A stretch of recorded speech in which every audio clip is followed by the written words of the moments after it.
The Galactic Assembly had always seen humanity as the silent watchers, present in council meetings, but rarely speaking, observing wars, but never joining, always building, yet never boasting.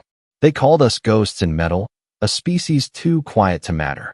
When the Solari Empire began its conquest of the outer colonies, they barely acknowledged Earth's position. The humans won't fight, they said. They never do. That silence, they would learn, was not weakness.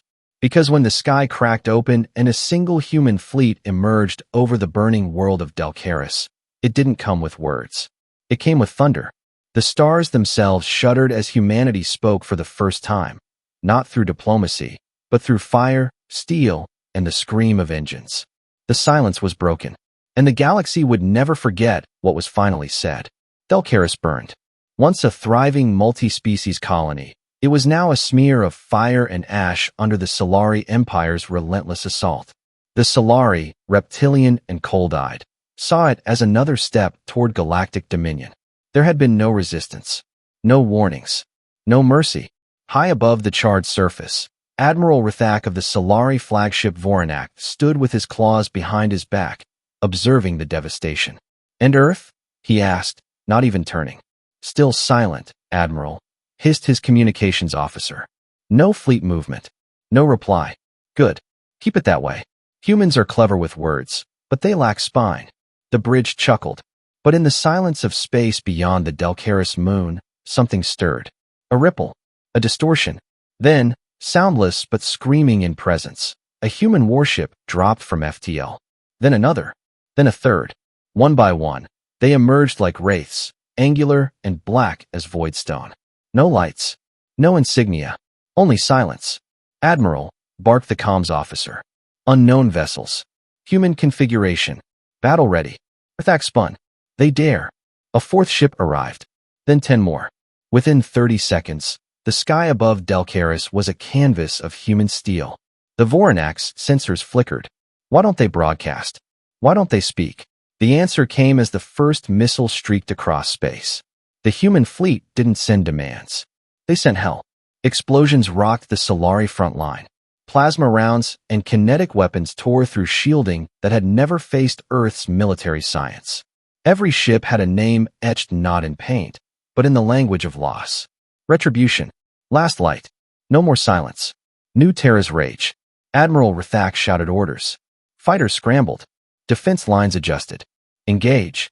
Engage. Show these apes their place. But apes didn't design the Cerberus-class dreadnought.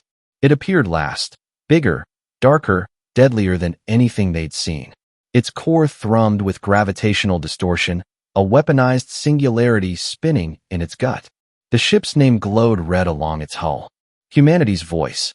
And when it fired, entire Solari ships ceased to exist. On Delcaris below, survivors, Solari soldiers, alien refugees, scattered colonists, looked skyward as daylight returned not from the sun, but from the fury of human retaliation. A Solari commander on the ground grabbed his communicator. Where's their commander? Who leads them? We need to open communications. Back aboard Humanity's voice, Admiral Reeve sat forward in her chair. Status. Solari fleet crumbling, ma'am.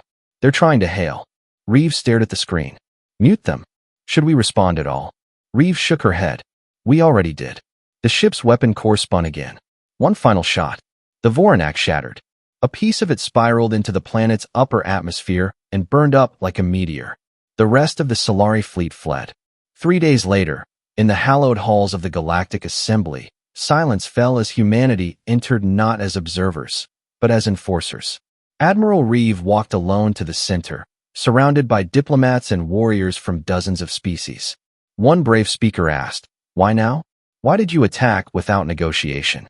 Reeve answered simply, "Because silence was mistaken for surrender, and because Delcaris cried for help, and no one else answered." The hall remained quiet. Reeve turned, coat sweeping behind her. "We will return to our silence, now. But remember, should you hear it again, it is not absence. It is warning." The message was clear. The silence had a voice, and it spoke fire.